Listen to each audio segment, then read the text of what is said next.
श्री सद्गुरुदेव भगवान की जय। परम प्रभु श्री रामलाल जी महाराज की जय। योगीराज अनंत स्वामी श्री चंद्रमोहन जी महाराज की जय। योगीराज श्री देवेंद्र जी ब्रह्मचारी की जय। श्री सदाशिव भगवान की जय। वृंदावन बिहारी लाल की जय। शंकर भगवान की जय। ओम श्री पुराण पुरुषोत्तमाय नमः। श्री गणेशाय नमः। श्री शिव महापुराण रुद्र संहिता तृतीय खंड। भगवान शिव का बारात लेकर हिमालयपुरी की ओर प्रस्थान। ब्रह्मा जी कहते हैं, मुने, तदनंतर भगवान शंभु ने नंदी आदि सब गणों को अपने साथ हिमाचलपुरी को चलने की प्रसन्नतापूर्वक आज्ञा देते हुए कहा, तुम लोग थोड़े से गणों को यहाँ रखकर शेष सब लोग मेरे साथ बड़े उत्साह और आनंद से युक्त हो गिरिराज हिमवान के नगर को चलो।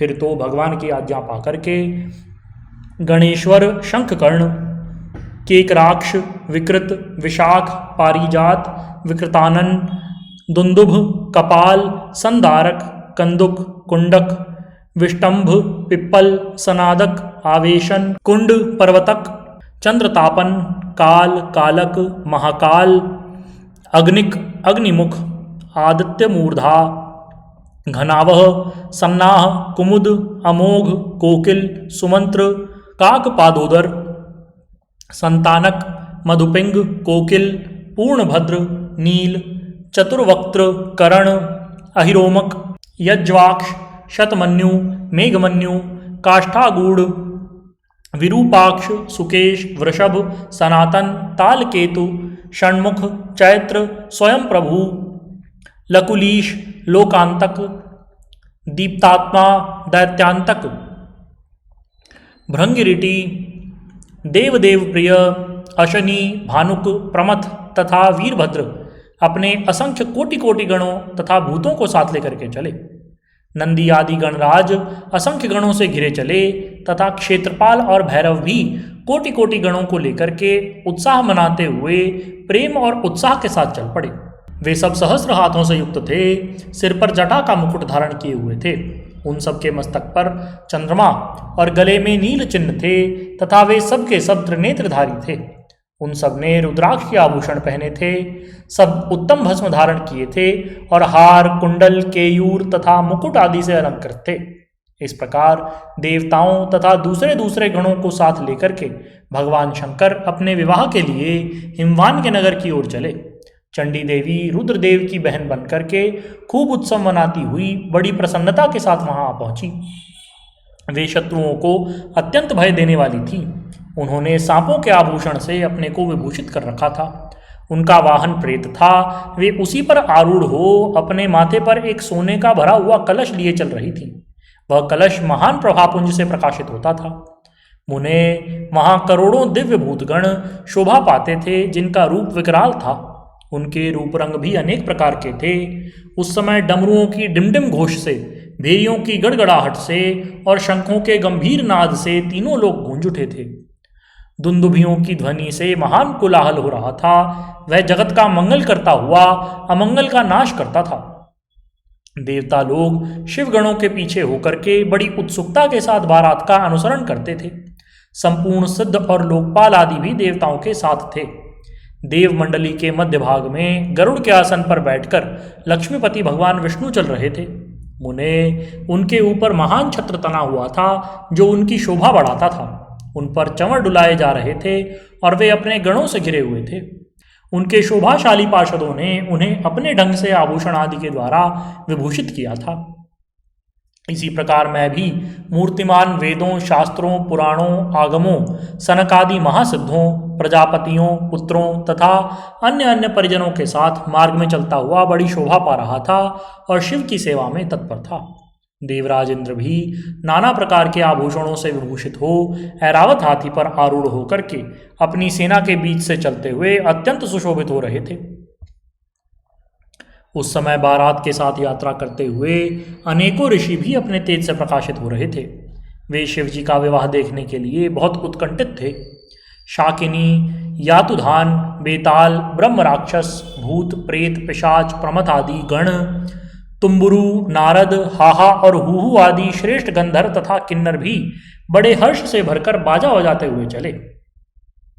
संपूर्ण जगन माताएं, सारी देव कन्याएं, गायत्री, सावित्री, लक्ष्मी और अन्य देवांगनाएं, ये तथा दूसरी देव पत्नियां जो संपूर्ण जगत की माताएं हैं, शंकर जी का विवाह है ऐसा सोचकर बड़ी प्रसन्नता के साथ उसमें सम्मिलित होने के लिए गईं।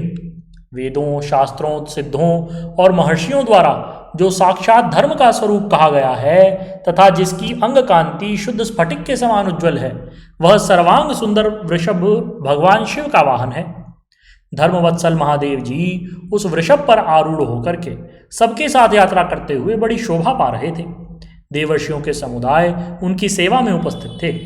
इन सब देवताओं और महर्षियों के एकत्र हुए समुदाय से महेश्वर की बड़ी शोभा हो रही थी। उनका बहुत श्रृंगार किया गया था। वे शिवा का पाणी ग्रहण करने के लिए हिमालय के भवन को जा रहे थे। नारद, इस प्रकार बारात की यात्रा संबंधी उत्तम उत्सव से युक्त शंभु का चरित्र कहा गया है। अब हिमालय नगर में जो सुंदर वृत्तांत घटित हुआ उसे सुनो। हिमवान द्वारा शिव की बारात की अगवानी तथा सबका अभिनंदन एवं वंदन। मेनका नारद जी को बुलाकर उनसे बारातियों का परिचय पाना तथा शिव और उनके गणों को देखकर भय से मूर्छित हो जाना। ब्रह्मा जी कहते हैं, तदनंतर भगवान शिव ने नारद जी को हिमाचल के घर भेजा। वे वहां की विलक्षण सजावट देखकर दंग रह गए। विश्वकर्मा ने जो विष्णु, ब्रह्मा आदि समस्त देवताओं तथा नारद आदि ऋषियों की चेतन सी प्रतीत होने वाली मूर्तियां बनाई थीं, उन्हें देखकर देवर्षि नारद चकित हो उठे। तत्पश्चात हिमाचल ने देवर्षि को बारात बुला लाने के लिए भेजा। साथ ही उस बारात की अगवानी के लिए मैनाक आदि पर्वत भी गए। तदनंतर विष्णु आदि देवताओं तथा आनंदित हुए अपने गणों के साथ भगवान शिव हिमालय नगर के समीप सानंद आ पहुंचे। गिरिराज हिमवान ने जब यह सुना कि सर्वव्यापी शंकर मेरे नगर के निकट आ गए हैं तो उन्हें बड़ी प्रसन्नता हुई। तदनंतर उन्होंने बहुत सा सामान एकत्रित करके पर्वतों तथा ब्राह्मणों को महादेव जी के साथ वार्तालाप करने के लिए भेजा। स्वयं भी बड़ी भक्ति के साथ वे प्राण प्यारे महेश्वर का दर्शन करने के लिए गए। उस समय उनका हृदय अधिक प्रेम के कारण द्रवित हो रहा था और वे प्रसन्नतापूर्वक अपने सौभाग्य की सराहना करते थे। उस समय समस्त देवताओं की सेना को उपस्थित देख हिमवान को बड़ा विस्मय हुआ और वे अपने को धन्य मानते हुए उनके सामने गए। देवता और पर्वत एक दूसरे से मिलकर बड़े प्रसन्न हुए और अपने आप को कृतकृत्य मानने लगे। महादेव जी को सामने देखकर हिमालय ने उन्हें प्रणाम किया। साथ ही समस्त पर्वतों और ब्राह्मणों ने भी सदाशिव की वंदना की। वे वृषभ पर आरूढ़ थे और उनके मुख पर प्रसन्नता छा रही थी। वे नाना प्रकार के आभूषणों से विभूषित थे और अपने दिव्यांगों के लावण्य से संपूर्ण दिशाओं को प्रकाशित कर रहे थे।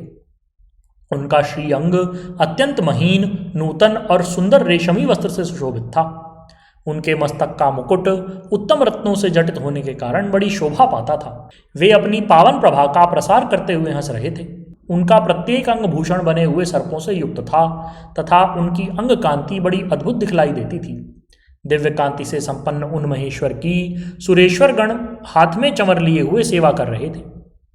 उनके बाएं भाग में भगवान विष्णु थे और दाहिने भाग में मैं था। पीछे देवराज इंद्र थे तथा अन्य देवता आदि भी पीछे तथा अगल बगल में विद्यमान थे। नाना प्रकार के देवता आदि उन लोक कल्याणकारी भगवान शंकर की स्तुति करते जाते थे। उन्होंने स्वेच्छा से ही दिव्य शरीर धारण कर रखा था।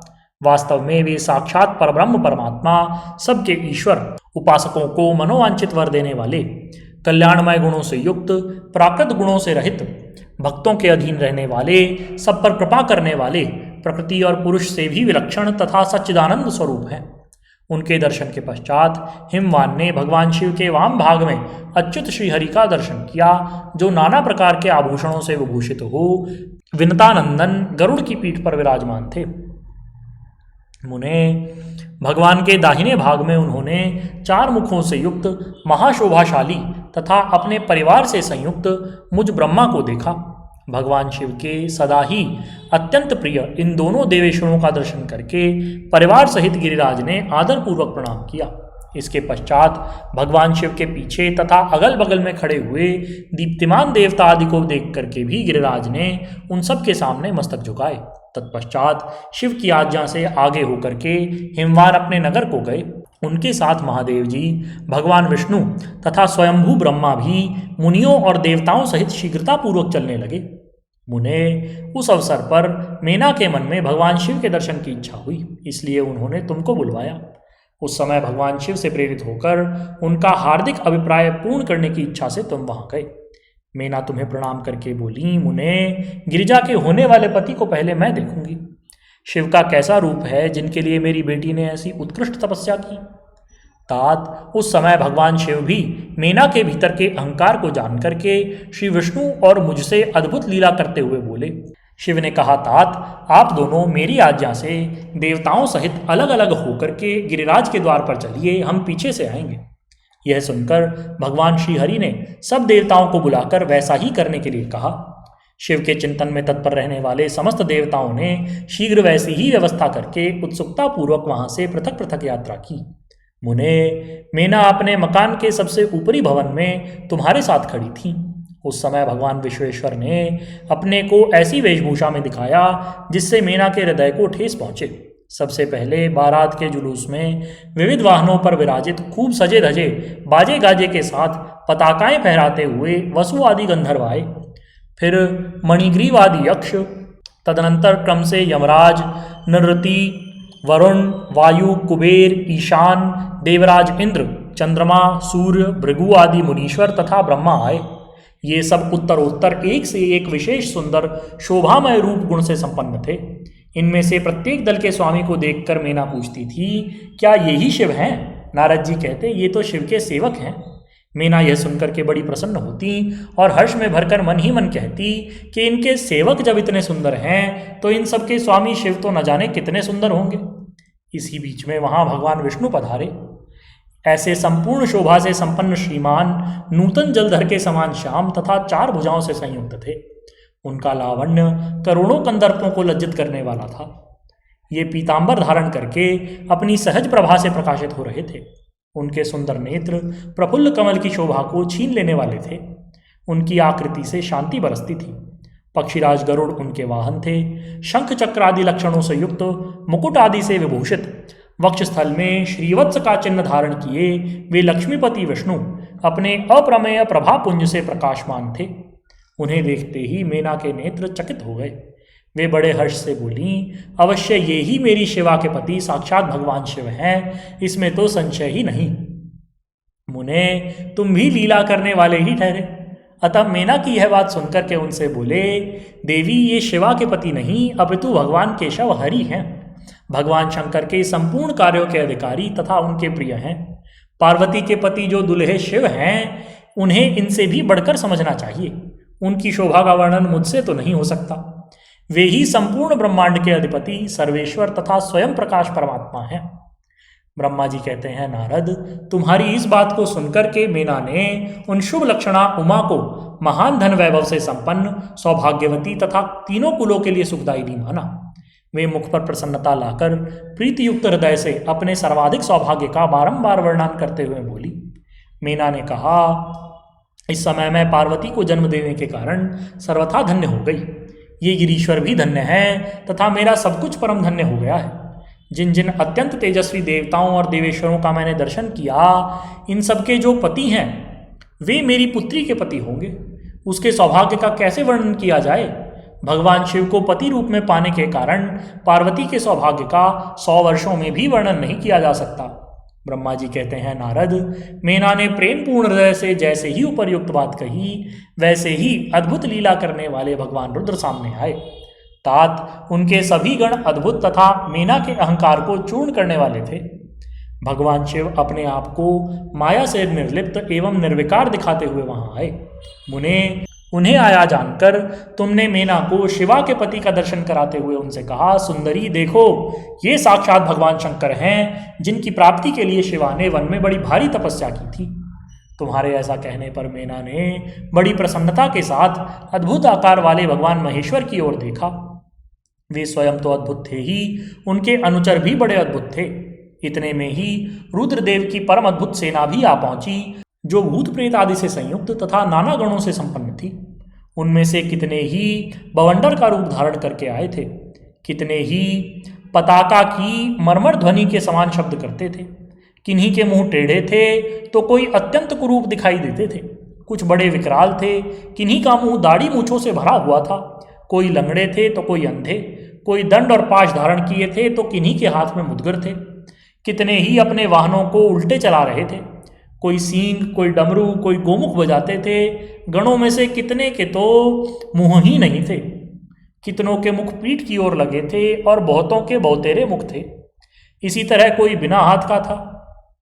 किन्हीं के हाथ उल्टे लग रहे थे और कितनों के बहुत से हाथ थे। कितने ही नेत्रहीन थे, कितनों के बहुत से नेत्र थे। किन्हीं के सिर नहीं थे और किन्हीं के बहुत खराब सिर थे। किन्हीं के कान नहीं थे और किन्हीं के बहुत से कान थे। इस तरह सब गण नाना प्रकार की वेशभूषा धारण किए हुए थे। तात ऐसे विकृत आकार वाले अनेक प्रबल गण बड़े वीर और भयंकर थे, उनकी कोई संख्या नहीं थी। मुने, तुमने अंगुली द्वारा रुद्रगणों को दिखाते हुए मीना से कहा, वरानने, तुम पहले भगवान हर के सेवकों को देखो, फिर उनका भी दर्शन करना। उन असंख्य भूत प्रेत आदि गणों को देख करके मीना तत्काल भय से व्याकुल हो गई। उन्हीं के बीच में भगवान शंकर भी थे, जो निर्गुण होते हुए भी परम गुणवान थे। वे वृषभ पर सवार थे। उनके 5 मुख थे और प्रत्येक मुख में 3-3 नेत्र। उनके सारे अंगों में विभूति लगी हुई थी, जो उनके लिए भूषण का काम देती थी। मस्तक पर जटाजूट और चंद्रमा का मुकुट, 10 हाथ और उनमें से एक में कपाल लिए, शरीर पर बाघंबर का दुपट्टा और हाथ में पिनाक एवं त्रिशूल, आंखें भयानक, आकृति विकराल और हाथी की खाल का वस्त्र। ऐसा सब देख करके शिव की माता बहुत डर गईं, चकित हो गईं, व्याकुल होकर कांपने लगी और उनकी बुद्धि चकरा गई। उस अवस्था में तुमने अंगुली से दिखाते हुए उनसे कहा, यही हैं भगवान शिव। तुम्हारी यह बात सुनकर सती मेना दुख से भर गई और हवा के झोंके खा करके गिरी हुई लता के समान तुरंत भूमि पर गिर पड़ी। ये कैसा विकृत दृश्य है, मैं दुराग्रह में पड़कर ठगी गई, ऐसा कहकर मेना उसी क्षण मूर्छित हो गई। तदनंतर सखियों ने जब नाना प्रकार के उपाय करके उनकी समुचित सेवा की, तब गिरिराज प्रिया मेना धीरे धीरे होश में आई। मेना का विलाप, शिव के साथ कन्या का विवाह न करने का हठ, देवताओं तथा श्री विष्णु का उन्हें समझाना तथा उनका सुंदर रूप धारण करने पर ही शिव को कन्या देने का विचार प्रकट करना। ब्रह्मा जी कहते हैं, नारद, जब हिमाचल प्रिया सती मेना को चेत हुआ, तब वे अत्यंत क्षुब्ध होकर विलाप और तिरस्कार करने लगी। पहले तो उन्होंने अपने पुत्रों की निंदा की, इसके बाद वे तुम्हें और अपनी पुत्री को दुर्वचन सुनाने लगी। मेना बोली, मुने, पहले तो तुमने यह कहा कि शिवा शिव का वरण करेगी, पीछे मेरे पति हिमवान का कर्तव्य बताकर उन्हें आराधन पूजन में लगा दिया, परंतु इसका यथार्थ फल क्या देखा? विपरीत और अनर्थकारी। दुर्बुद्धि देवर्षे, तुमने मुझ अदम नारी को सब तरह से ठग लिया। फिर मेरी बेटी ने ऐसा तप किया जो मुनियों के लिए भी दुष्कर है। उसकी उस तपस्या का यह फल मिला जो देखने वालों में भी दुख डाल दे। हाय, मैं क्या करूं, कहाँ जाऊं? मेरे दुख को कौन दूर करेगा? मेरा कुल तो सब नष्ट हो गया, मेरे जीवन का भी नाश हो गया। वे दिव्य ऋषि कहाँ गए? वे मिले तो उनकी दाढ़ी मूछ नोच लूं। वशिष्ठ की वह तपस्विनी पत्नी भी बड़ी धूर्ता है, स्वयं इस विवाह के लिए अगुआ बनकर आई थी। न जाने किन किन के अपराध से इस समय मेरा सब कुछ लुट गया। ऐसा कहकर मेना अपनी पुत्री शिवा की ओर देखकर उन्हें कटुवचन सुनाने लगी। अरे दुष्ट लड़की, तूने यह कौन सा कर्म किया जो मेरे लिए इतना दुखदायक सिद्ध हुआ? तुझ दुष्टा ने स्वयं ही सोना छोड़ करके कांच खरीद लिया, चंदन छोड़कर अपने अंगों में कीचड़ का ढेर पोत लिया। हाय, हंस को उड़ा करके तूने पिंजरे में कौवा पाल लिया, गंगा जल को दूर फेंक कर कुएं का जल पी लिया, प्रकाश पाने की इच्छा से सूर्य को छोड़कर यत्नपूर्वक जुगनू को पकड़ने चली, चावल छोड़कर भूसी खा ली, घी फेंक कर मोम के तेल का आदरपूर्वक भोग लगाया, सिंह का आश्रय छोड़कर सियार का सेवन किया, ब्रह्म विद्या छोड़कर कुत्सित गाथा का श्रवण किया। बेटी, तूने घर में रखी हुई यश की मंगलमय विभूति को दूर हटाकर चिता की अमंगलमयी राख अपने पल्ले बांध ली, क्योंकि समस्त श्रेष्ठ देवताओं और विष्णु आदि परमेश्वरों को छोड़कर अपनी कुबुद्धि के कारण शिव को पाने के लिए ऐसा तप किया।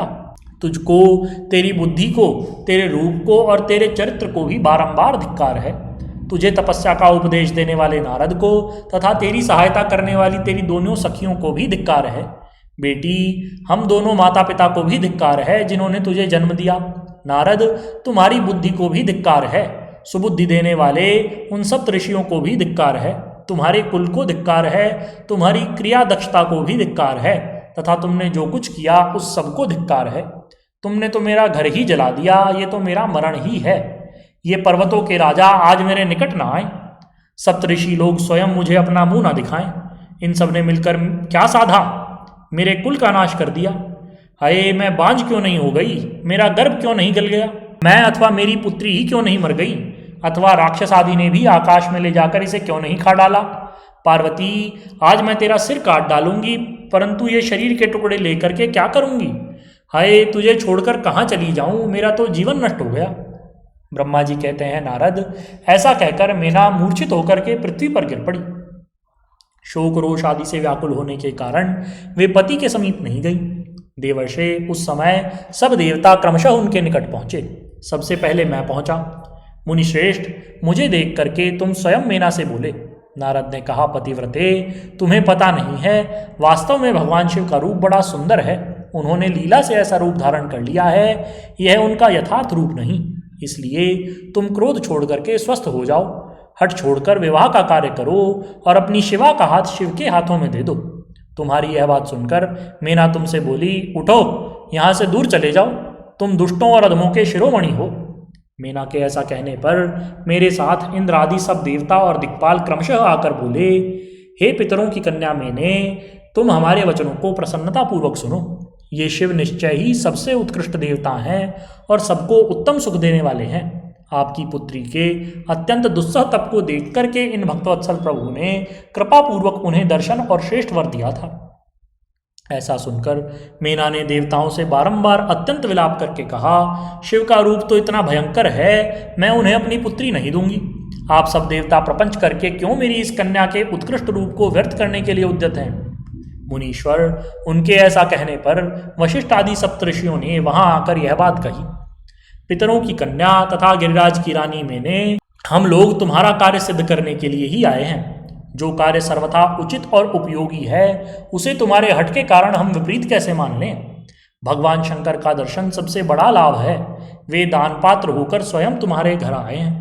उनके ऐसा कहने पर भी ज्ञान दुर्बला मेना ने उनकी बात मिथ्या कर दी और रुष्ट होकर उनसे कहा, मैं शस्त्र आदि से अपनी बेटी के टुकड़े टुकड़े कर दूंगी, पर उसे शंकर के हाथ में नहीं दूंगी।